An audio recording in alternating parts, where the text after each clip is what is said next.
सभी लोग भजन के माध्यम से जाने। जितने भी जो ब्रजवासी थे और उनका ध्यान उनकी ओर चला जाता था, सबकी नजरें उन्हीं लोगों के ओर जाती थी जो घर के अंदर काम कर रहे थे। वो भी घर से बाहर निकल करके देखने लगे। यदि कोई काम में बैठ कर किसी ने सुना नहीं तो उसको भी उसका पड़ोसी जा करके बताता कि आज कृष्णा तो निकल करके बाहर तो देखो, कितना अच्छा लग रहा है। आज कृष्ण की दर्शन के लिए सब लोग घर से बाहर आए और सब लोग दर्शन कर रहे हैं, जितने भी ब्रजवासी हैं।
इस प्रकार से श्री कृष्ण लीला किया करते थे।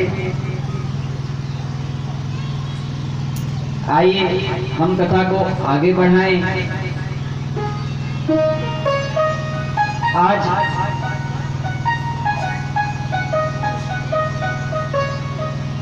पति के रूप कृष्ण को पाने के लिए हेमंत ऋतु अग्रहण मास में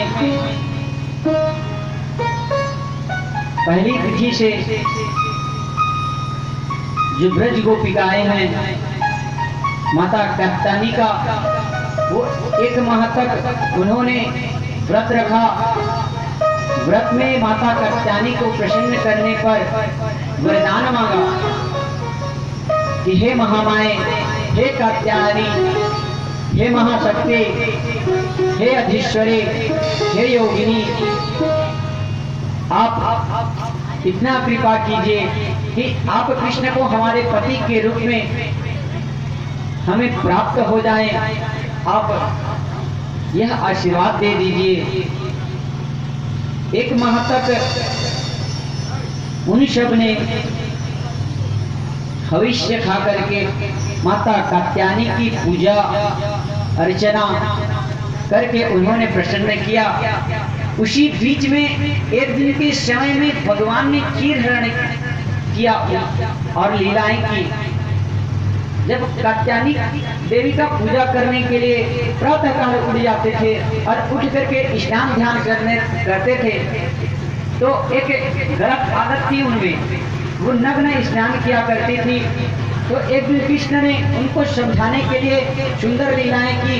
जब स्नान के लिए जमुना जी में वो स्नान कर रही थी, प्रवेश किए थे जितने भी गोपिकाएं थी, तो आज कृष्ण ने क्या किया, उनके वस्त्र चुरा लिए और चुरा करके वृक्ष के ऊपर सभी वस्त्र उन्होंने डाल दिए। बार बार प्रार्थना करने पर श्री कृष्ण ने उनको समझाया कि इस प्रकार से स्नान करना निषेध है शास्त्रों में, यह गलत है। आज सबको समझाया और उनके वस्त्र वापस कर दिए और श्री कृष्ण चले गए। ये बात फ्रेंड्स बोलेंगे बाकी बिहारी लाल की। आगे श्री सुखदेव जी महाराज जो प्रलंबासुर था उसको बलराम जी के द्वारा सुना रहे हैं कि बलराम जी ने प्रलंबासुर का वध किया। एक बार फ्रेंड्स बोलेंगे बलराम जी महाराज की जय हो, बलराम जी महाराज की जय हो, श्री राधा कृष्ण की जय हो। और आज उसके बाद में नंद बाबा को जो वरुण जी हैं, वो एक दिन के समय में उनका हरण उनको भगवान ने वरुण लोक से, जो वरुण राजा के जो सैनिक हैं,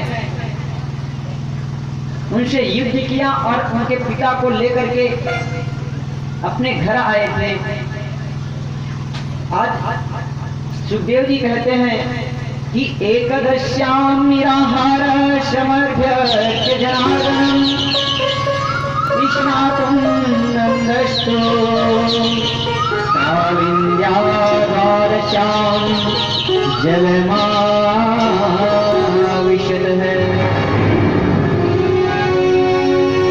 राजा परीक्षित के द्वारा पूछा गया कि गुरुदेव, भगवान ने समुद्र देव वरुण देव के सैनिकों से युद्ध क्यों किया और उनका हरण क्यों हुआ था,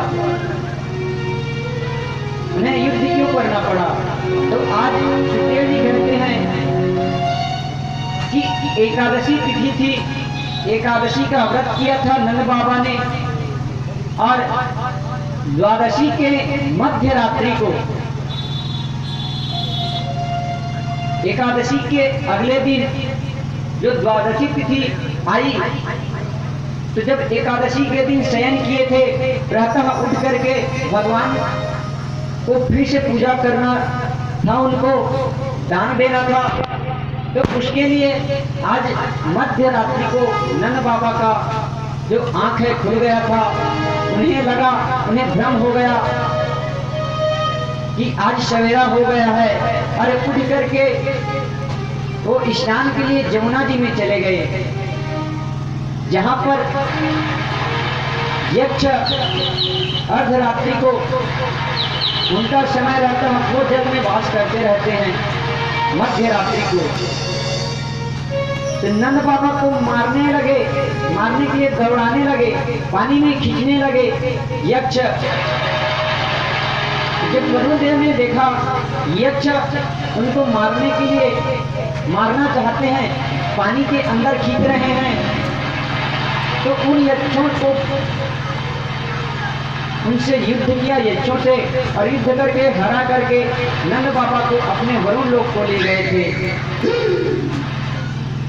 तो उस दिन जब प्रातः हुई, बहुत देर तक इसी ब्रजवासी ने नंद बाबा को नहीं देखा, तो सबको चिंता हुई, सब लोग ब्रज में ढूंढने लगे कि नंद बाबा आज कहाँ चले गए बिना बताए, क्योंकि नंद बाबा कहीं भी बिना बताए नहीं जाते थे, जब भी जाते थे तो सबको बता करके जाते थे कि मैं कहीं जा रहा हूँ, आप मेरे घर का देखभाल करना।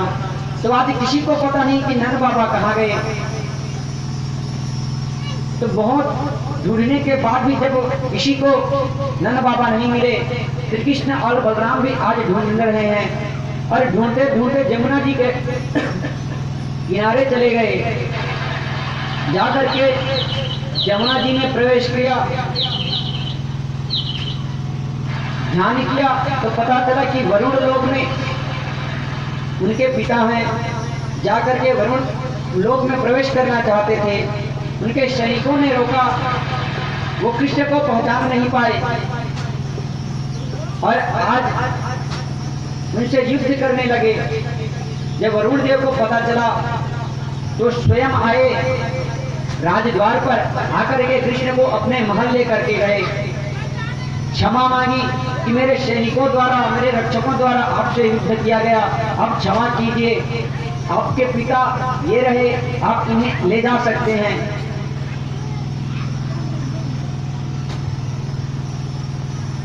और जब कृष्ण के द्वारा पूछा गया कि जब आपको पता है वरुण देव ये मेरे पिता हैं, तो आपको इनका हरण नहीं करना था, आप इनका हरण क्यों करके यहाँ ले आए?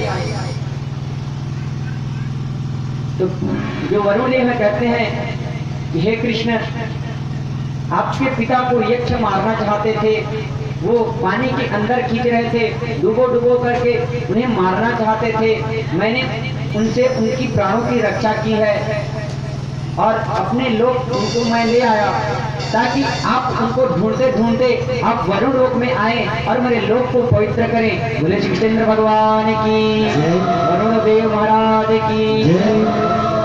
आज कृष्ण का दर्शन पा करके वरुण बहुत प्रसन्न हुए, अपने पिता को लेकर के हे राजा परीक्षित।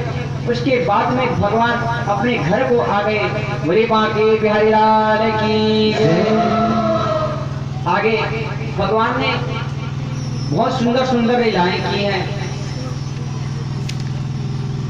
आइए, मौसम थोड़ा अच्छा नहीं लग रहा है, तो हम सभी सीधे रास चरित्र में प्रवेश करते हैं, क्योंकि भगवान ने ब्रजवासियों को प्रसन्न रखने के लिए, उनकी मनोकामना पूर्ण के लिए अनेकानेक लीलाएं की हैं। कभी किसी गोपी के घर माखन चुराया, जा करके गोपियों के सामने नृत्य किया, कभी गोपियों को नृत्य कराया। ऐसी अनेकानेक भगवान ने लीलाएं की हैं, जिससे सबको आनंद आए। आज हम सभी सुखदेव जी, जो कि राजा परीक्षित को श्रवण करा रहे हैं, रास चरित्र में लेकर के जा रहे हैं, तो हम सब भी रास चरित्र में आज प्रवेश करते हैं। यह जो रास है, यह 5 अध्यायों में यह समाहित है, जिसको भगवान के पंच प्राण कहे गए हैं। भगवान के 5 प्रकार के प्राण है ये। तो आइए, भगवान के इस पंचम प्राण, जो कि अपने हृदय में भगवान रखते हैं, ऐसे रास अध्याय का हम सभी श्रवण करें और सुंदर भगवान के रास का दर्शन करें, अवलोकन करें। एक बार प्रेम से बोलेंगे, बांके बिहारी लाल की। और आज रासलीला का वर्णन कर रहे हैं श्री सुखदेव जी महाराज। तो देखो, कृष्ण जी का चरित्र बहुत ही अद्भुत है, बहुत ही टेढ़ा है।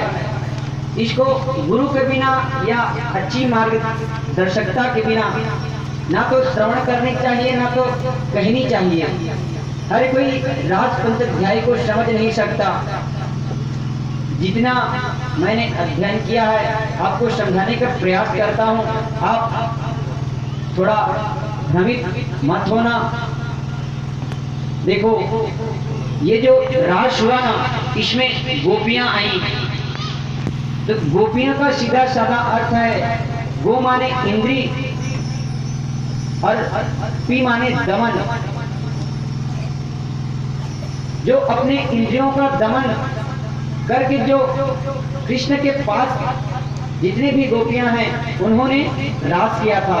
और जिस रास में स्वयं गोपेश्वर का रूप लेकर के शंकर भगवान, जो कि काम विजयी है, यह काम से भरा हुआ रास नहीं, इसको हम अन्य भाव से लेकर के हम लोग कहते रहते हैं। अपने बच्चों की तुलना यदि किसी का बच्चा गलत कार्य करता है, तो उसको कहते हैं कि कृष्ण के जैसा है, ये तो रास बताते रहता है। हम लोग कितना गलत करते हैं, अपने दुष्ट पुत्र की तुलना कृष्ण से कर देते हैं हम। यदि वो ज्यादा घूमने फिरने वाला है, तो कह देते हैं कि हमारा बेटा तो कृष्ण है, साक्षात उसके जैसा करता है, गोपियों के साथ रास किया करता है। अरे, एक मनुष्य की जो कि दुष्ट प्रवृत्ति का आदमी है, उसको हम कृष्ण से तुलना करते हैं, जिसने छोटे अवस्था में पूतना को मार दिया केवल 3 दिनों में। कालिया मर्दन कर दिया, शक्कासुर को मार दिया, दावा अग्नि लगाया गया ब्रज में कंस के द्वारा। दावा अग्नि का भी पान कर लिया, जिन्होंने अग्नि का पान कर लिया।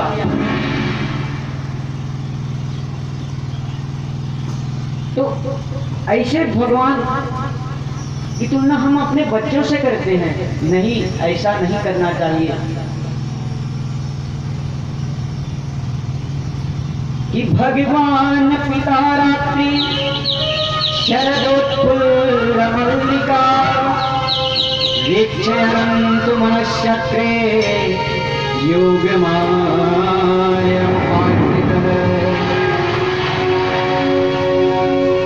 हम सभी एक गुरु का सहारा लें, और जितना भी हो सके मैं कम रूप से आपको श्रवण कराऊंगा, क्योंकि झांकी आने वाली है। तो अपने अपने गुरु को, इष्ट को ध्यान कर लें और श्रवण करें। आज वेद रूपी जो गोपियां थी, वो कोई और नहीं थे, जितने भी भगवान के भक्त थे, संत महात्मा थे, देवतागण थे, वही ब्रज में आ करके बसे थे, गोपियों का रूप ले करके।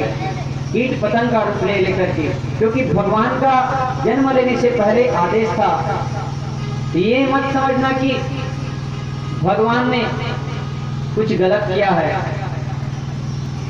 आज वेद रूपी गायत्री जो गोपी हैं, देव रूपी गायत्री हैं, साधना रूपी जो गोपी हैं, सत्य रूपी गोपी हैं, ये सब आज कृष्ण से मिलने के लिए आ रहे हैं। शरद ऋतु का समय था, जिस समय चमेली का सुगंध पूरा फैल रहा था, जिसको नासिका में आते ही किसी का भी मन गदगद हो जाए। आज वह फूल खिलने लगा। आज मध्य रात्रि को कृष्ण ने वेणु का निनाद किया, बांसुरी बजाई, और बांसुरी बजा करके सबको, क्योंकि कात्यायनी का जो भगवान की प्राप्ति के लिए सबने पूजा की थी, तो भगवान सबसे तो विवाह नहीं कर सकते थे, क्योंकि कई जो गोपियां हैं जिन्होंने कात्यायनी का वध किया था, उनके पति पहले से थे, ऐसे गोपियां भी थी। तो आज भगवान उनकी कामना पूर्ण करने के लिए आज शरद पूर्णिमा को आज भगवान ने दिन चुना था। तो आज बांसुरी का निनाद करके इस प्रकार से बांसुरी बजाए, जो कोई गोपी श्रवण करती, इतना मीठा था, सबको लगा कि आज जो कृष्ण है आज उनको पुकार रहे हैं। सब गोपी के कानों में उनके नाम गए कि उन्हें कृष्ण बुला रहे हैं। आज सभी गोपी जो भी काम कर रही थी, सबको त्याग करके वो आज रास के लिए आज आ रही है, क्योंकि भगवान ने पहले से कहा रखा था सब गोपियों को कि शरद पूर्णिमा को आप लोग मुझे पति के रूप में चाहती थी, तो उस दिन मैं आप लोगों की मनोकामना पूर्ण करूंगा। तो आज सुंदर हवाएं चल रही है, 6 ऋतुओं का वास है। आज कुंज गली में आज मेरे ठाकुर रास बिताने वाले हैं। हमारे मध्य में भी सुंदर झांकी का दर्शन होगा। एक बार उनसे निवेदन, जो इस कथा पंडाल में वो लोग आए और सुंदर महाराज का नृत्य के द्वारा हम सभी दर्शन करेंगे। से बोलेंगे वहां के बिहारी लाल की। आज जब गोपियां आई तो जो कृष्ण है, कृष्ण पहले से वहां वेणु का निनाद कर रहे थे। जब गोपियां आने लगी तो कृष्ण ने उनका स्वागत किया कि स्वागतम महाभाग प्रियम की करवाणिव व्रजस्यानामयं कच्चिद भूतागमन कारणम। सबका स्वागत किया। हे महाभागा, आपका स्वागत है, आइए विराजिए। सबका स्वागत किया और सबसे पूछने लगे कि आप यहाँ, वो भी मध्य रात्रि को, किस कारण से आप लोग यहाँ आ रहे हैं, आप बताइए। आज भगवान उनकी परीक्षा ले रहे हैं कि उनके मन में क्या है। हमारे बीच में भी श्री कृष्ण और गोपियां आ रही हैं। सब लोग रास के भजन के द्वारा सब लोग उसका आनंद लें।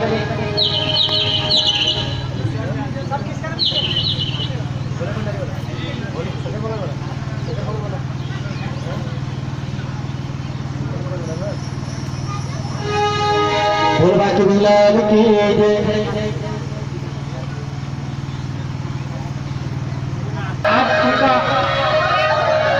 जो मनोकामना है पूर्ण होने वाला है।